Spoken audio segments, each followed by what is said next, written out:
Mr. President, a lot of your supporters are starting to turn against you. Hey, tell them to take a rest. Sir, can you please talk to them? They're really riled up. All right, give me that. Hey, relax, guy. The Prime Minister of Canada is here to see you. Why are you placing these new tariffs on Canada? Hey, relax, guy. Although South Park has always been brutal, this time it's more than a comedy. An execution is taking place.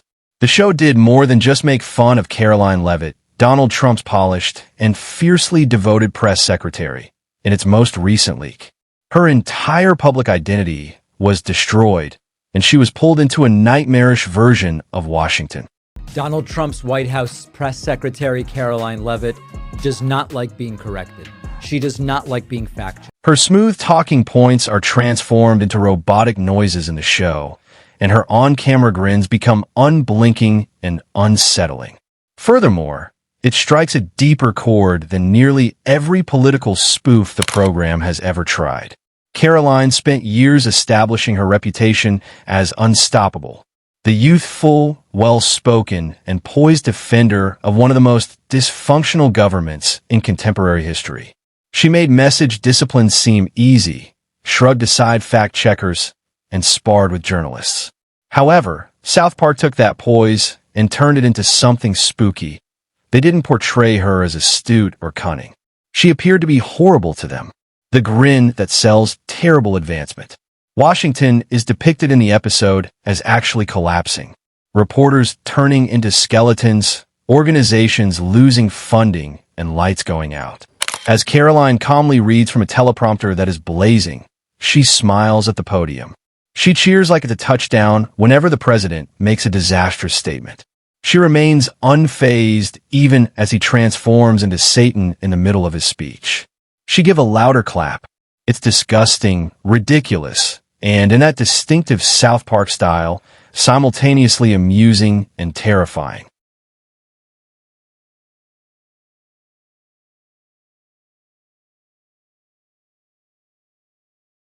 The most disturbing aspect is that it seems nearly too genuine.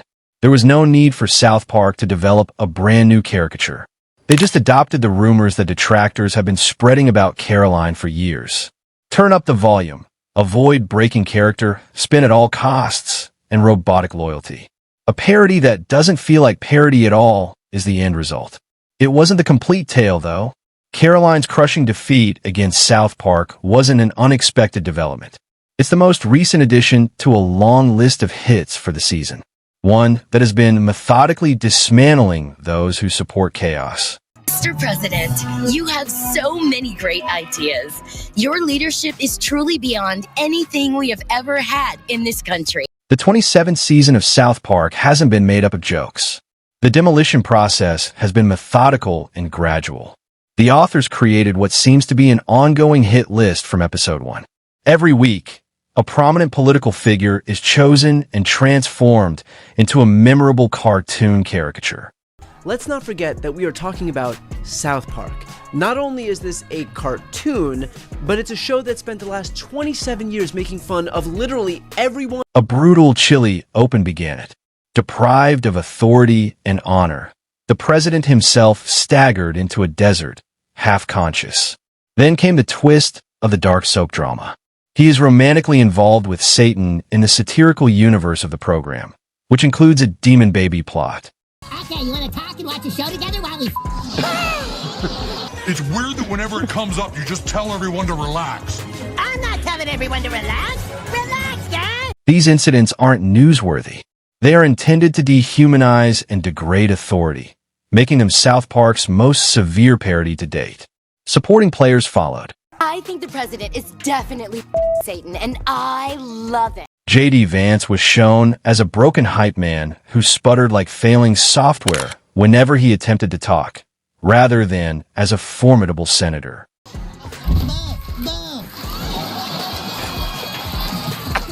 If you have to have sex with yourself again, I can bring you a rag. The actual FCC commissioner, Brendan Carr, was transformed into a zombie who gave his approval to every accursed device that came into contact with his desk. Oh, there you are, Mr. President. I need to talk to you. No, Brendan Carr, no! Whoa! good for you, see? Don't do it! Oh, wow, this is the best soup ever. Oh, God! Oh! And if you continue to interfere, I will make things very difficult for you. We can do this the easy way, or we can do it the hard way. And dramatization of real-world complaints of Kristi Noem's treatment of animals and hard-edge politics turned her into a Botox-frozen Wild West criminal shooting puppies. Each caricature was harsh but incisive, directed at those who allowed dysfunction to occur in the background. It was evident by the middle of the season that this was not a random mess. The head of state and everyone who supports him were often made fun of on the show. Bureaucrats, PR fixers, loyalists, and cabinet members. Not simply the individual at the top is the message. Chaos is normalized by the entire orbit. And Karoline, that gradual ascent prepared the ground for one of their most vicious entrances to yet go away. It wasn't the complete tale, though. We need to know who Karoline is in real life, and why she was such a good subject for satire before the program turned her into a malfunctioning PR robot. Again, the American public re-elected him back to this White House because they trust he acts in the best interest of our country and putting the American public. Although most pop culture enthusiasts aren't familiar with Karoline Leavitt, she is a rising star in the political media. She became one of the youngest press secretaries in the history of the White House at the age of just 26. Her ability to convey talking points with calm assurance and strict message discipline is impressive. She is aggressive with reporters and fact-checkers, but she is also seldom agitated and aggressively defends the government she works for. Journalists have seen her tendency to double down when reprimanded, transforming a pushback into a brawl instead of giving up a point. She is praised by conservative media for being incisive and unstoppable.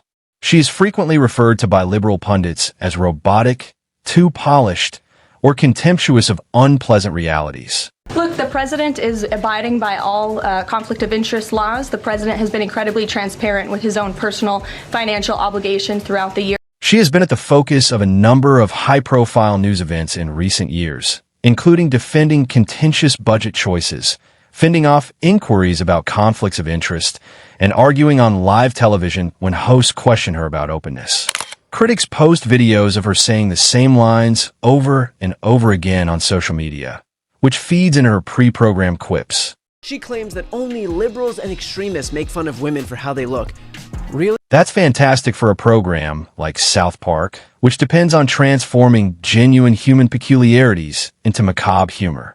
A youthful, well-groomed representative who is extremely devoted is accused of speaking robotically. It practically begs for exaggerated animation. However, satire is more than simply eccentricities. It involves transforming actual news stories into terrifying comedies. And the following part of the show accomplished just that. Mr. President, a lot of your supporters are starting to turn against you. Hey, tell them to take a rest! Sir, can you please talk to them? They're really riled up. Alright, give me that. Hey, relax, guys! Washington is actually falling apart in the fictitious universe of the episode. One by one, federal agencies such as NASA, the IRS, and the TSA lose funds. America's lights flicker and go out. In the briefing room, reporters turn into skeletons. There is anarchy. Cartoon Karoline is there, unaffected by the end of the world. Her teleprompter is engulfed in flames as she shines from behind the White House podium. Even while the nation disintegrates, she recites laudatory remarks about the president, his historic leadership, and his responsible government. Millions are furious as the scoreboard flashes, and she shouts as if it were a touchdown. With the exception of Karoline, who claps more forcefully and yells historic leadership, the audience panics as the president abruptly transforms into Satan mid-speech. The robot glitch gag, the show's trademark brutality, follows. Karoline sputters, sparks erupt out of her skull, and she reboots with a pre-recorded slogan if someone uses phrases like nonpartisan or layoffs. She is no longer a human press secretary. She is a human press release stuck on loop, a program. The joke works because it's both identifiable and outlandish.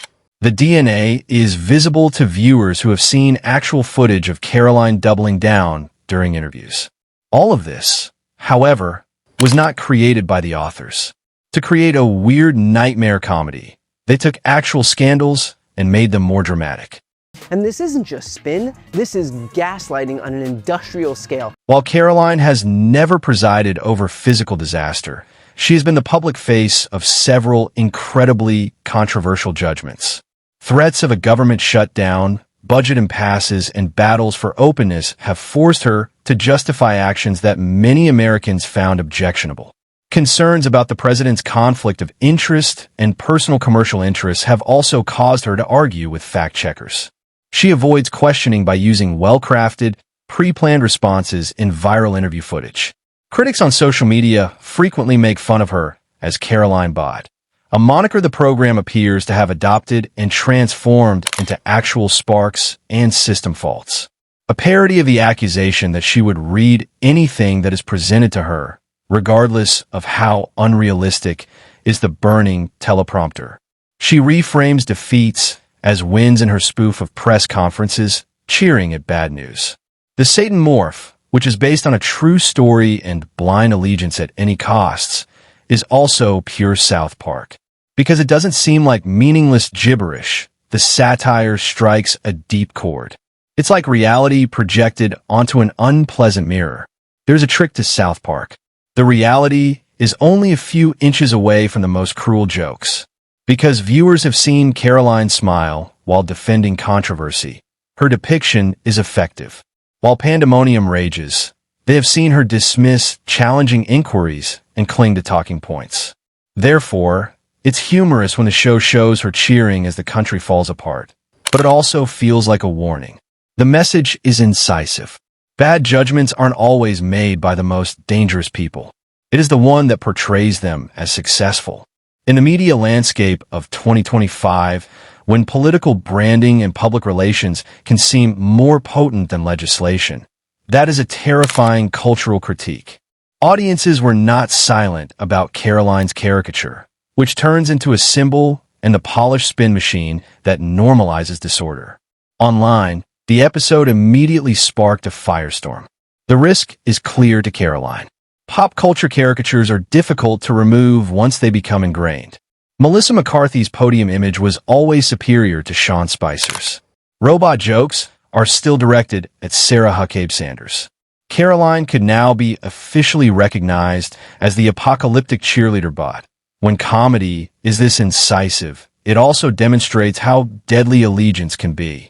It is simpler to mock someone as robotic or heartless the more their brand is based on steadfastly defending power. Furthermore, in 2025, memes proliferated more quickly than news conferences. It is a cautionary tale for political communication strategists. You're begging for satire to make you a viral joke if you come out as too prepared, aggressive, or unable to accept reality. This leads us to the most significant lesson. Why there is more to this story than simply one spokesperson. Yes, South Park's most recent takedown is brutal, but it's also instructive. It demonstrates the true fragility of contemporary political branding. Years of carefully crafted message may be transformed into a viral laughingstock in a single 22-minute animation. The joke feels genuine enough to hurt, even if Karoline Leavitt isn't actually applauding while the nation burns, since critics previously perceived her as unwaveringly devoted. And when satire seems so genuine, it may sometimes permanently alter how others perceive you. It's amusing for the audience. It's a warning to all those involved in politics.